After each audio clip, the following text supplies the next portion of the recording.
Mister mural ভাই মহারাজজি, trustee সেবক সমিতির অন্যান্য অ্যাসিস্ট্যান্ট সেক্রেটারি সকল ভাইরা সঙ্গে আছেন।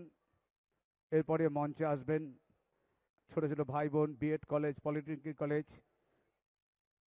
হায়ার সেকেন্ডারি ছেলেদের মেয়েদের, প্রাইমারি ছেলে মেয়েদের, PTTI primary teacher training, vocational training যা আছে, এই সকলের কাছে এসে 2 মিনিট বক্তব্য রাখবেন। মঞ্চে উপস্থিত থাকবেন বিশিষ্ট গুণীজনের মধ্যে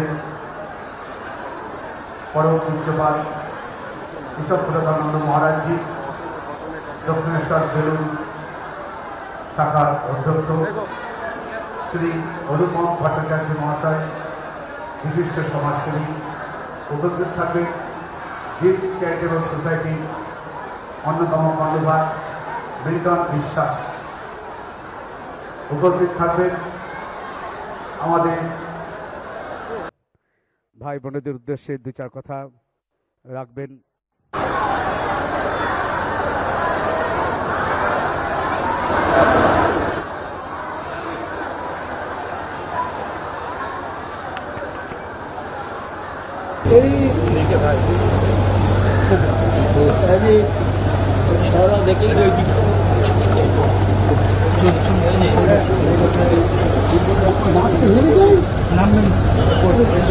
পিছনে দেখে যাবেন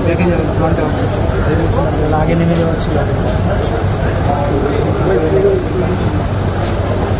পরম পূজ্যপাল ঈশ্বরপ্রদানন্দ মহারাজজি আমন্ত্রণ করেছিলেন এখানকার চ্যারিটেবল ট্রাস্টের 2টি মানব সেবায় অ্যাম্বুলেন্স ডেডিকেট করার জন্য। এই মহান কাজ আমার মতো একজন সামান্য মানুষের হাত দিয়ে তারা করিয়েছেন, এর জন্য আমি কৃতার্থ, গৌরবান্বিত। আমি প্রায় 40 মিনিট ধরে আমাদের পশ্চিমবঙ্গের অন্যতম আস্থার জায়গা, আমি শুধু পশ্চিমবঙ্গ বলবো না, ভারতবর্ষের নানা প্রান্ত থেকে, এমনকি সনাতনীরা পৃথিবীর বিভিন্ন প্রান্ত থেকে তারা আমাদের প্রিয় শহর কলকাতা বা পশ্চিমবঙ্গে এলে এখানে দক্ষিণেশ্বর, আদ্যাপীঠ, এই 2টো জায়গা এবং কালীঘাট তারা দর্শন করেন। আজকে এই রাম মন্দির প্রতিষ্ঠার যিনি মূল কারিগর রামভদ্রাচার্যজি কলকাতায় আছেন, তার মেসেজ আমি পেলাম। তিনি আজকে দুপুর 12টার সময় কালীঘাটে যাচ্ছেন মাকে দর্শন করতে। আমার সঙ্গে সন্ধ্যাবেলা তার দেখা হবে। যে কোনো সন্ত, যে কোনো মহন্ত, যে কোনো ভারতীয় সংস্কৃতিকে যারা সর্বোচ্চ সম্মান করেন, তারা এই বিশেষ করে এই কয়েকটি জায়গায় আসেন এবং তাদের অন্তরের শ্রদ্ধা এবং আস্থা তারা এখানে এসে প্রকাশ করেন। আমি আজকে মুখ্যমন্ত্রী হিসাবে হয়তো এসেছি, আমার পদের পরিবর্তন হয়েছে, কিন্তু এর আগে আমি এখানকার পরিচালকরা আমাকে সুযোগ করে দিয়েছিলেন।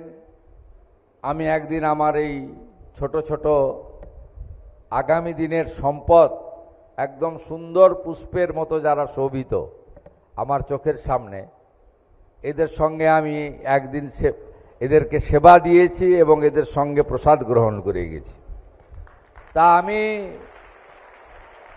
মনে করি শুধু কপালে চন্দনে চর্চিত করলে হবে না।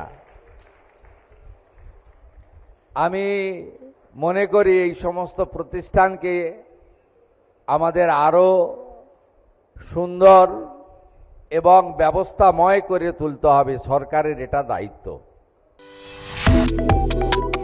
Subscribe to One India and never miss an update.